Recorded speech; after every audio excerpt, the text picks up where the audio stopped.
ሰላም ጤና ይስጥልን ክቡራን የዩቲዩብ ቤተሰቦች፣ የሰዓቱን አጫጭር መረጃዎች እየቀርብ ያለው እስከ ፍጻሜው አብራችሁን ቆዩ።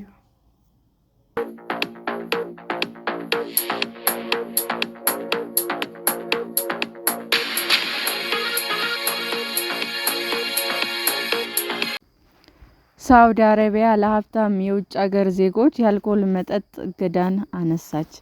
ሳውዲ አረቢያ ከ73 ዓመት እገዳ በኋላ በሀገሪቱ የሚኖሩ ቱጃር የውጭ አገር ዜጎች የአልኮል መጠጥ እንዲገዙ መፍቀድ ጀመረች።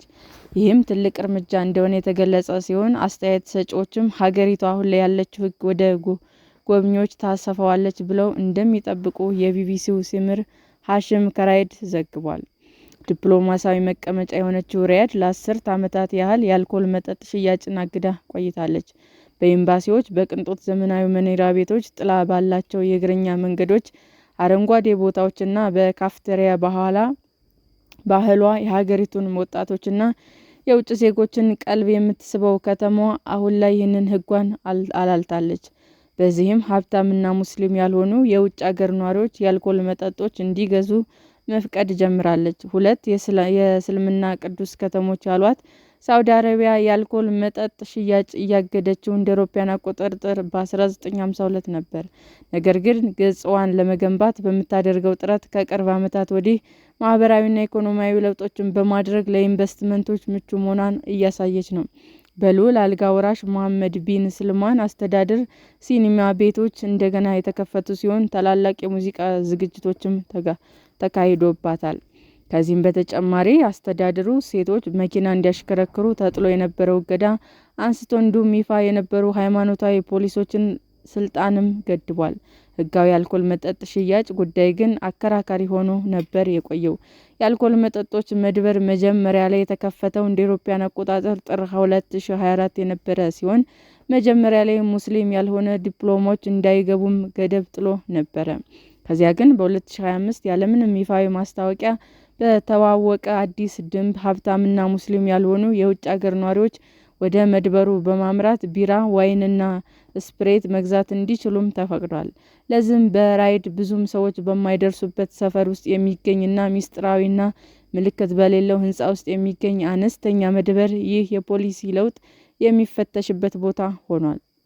ወደ መደብሩ ገብተው መጠጦችን መግዛት የሚፈቀድላቸው በዓመት $27,000 የሚያስከፍሉ ፕሪሚየር የመኖሪያ ፍቃድ ያላቸው ወይም በወር 50,000 የሳውዲ ገንዘብ ሪያል የሚከፍላቸው በመሆኑ ማሳየት የሚችሉ ብቻ ናቸው።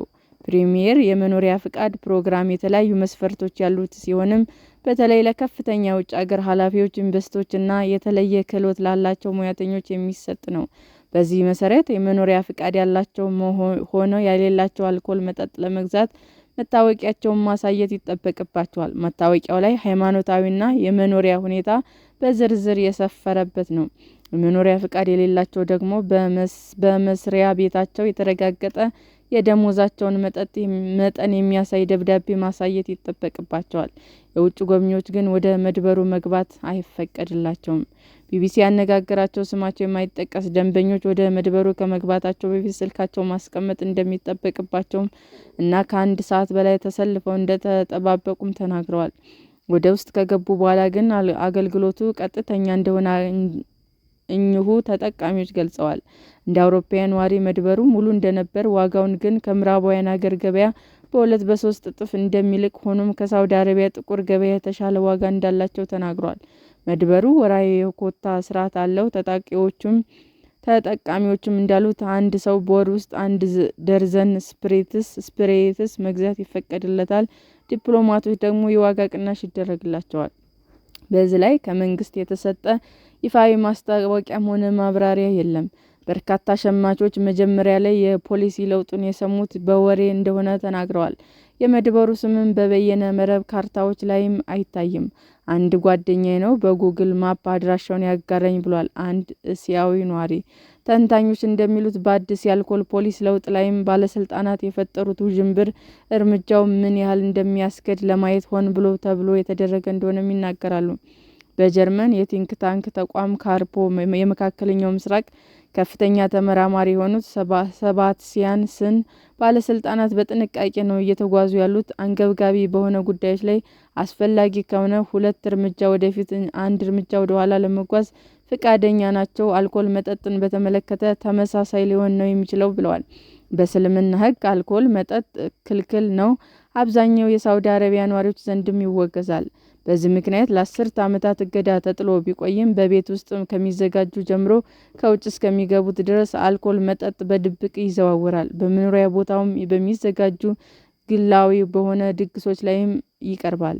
መለያ ያላቸው የአልኮል መጠጦችም ለዲፕሎማሲ በተፈቀደ መብት በኤምባሲዎች በኩል ያለ ገደብ የሚገቡ ሲሆን መደበኛ ባልሆኑ ገበያዎች እንዲሁም ወደ ጥቁር ገበያ ይገባሉ። ቁጥጥር የማይደረግባቸው በቤት ውስጥ የሚዘጋጁ መጠጦችና በህገወጥ የሚገቡ ውድ መጠጦችም መዘዋወራቸውን ቀጥለዋል።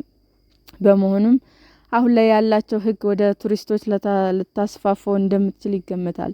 ለባህረ ሰላጤው ሀገሪቱ ቱሪዝም የ2030 ያስቀመጠችው ራዕይ ወሳኝ አካል ነው።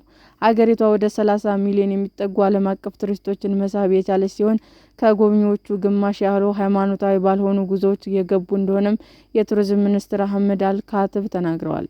በ2030 ደግሞ ይህን ቁጥር ወደ 70 ሚሊዮን ለማሳደግ እቅድ ይዟል። ሀገሪቱ በ2034 የሚካሄደውን የዓለም የእግር ኳስ ዋንጫ ጨምሮ ሌሎች ታላላቅ የዓለም አቀፍ ሁነቶችን ለማሰናዳትም እየተዘጋጀች ነው። ሰላም ጤና ይስጥልን ውድ የዩቲዩብ ቤተሰቦቼ እንዴት ናችሁ? አዲስ ጀማሪ ነኝና ሰብስክራይብ ያደረጋችሁ አበረታቱኝ። አመሰግናለሁ። የዩቲዩብ አድማጮቻችን ለሰዓቱ ያቀረብኩላችሁ አጫጭር መረጃዎች ይህንን ይመስል ነበር። በሌላ መረጃ እስክንገናኝ ሼር፣ ላይክ፣ ሰብስክራይብ እንዲሁም ቢቀርብልን የምትሉት መረጃ ካለ ኮሜንት እያደረጋችሁ ቸር ቆዩን።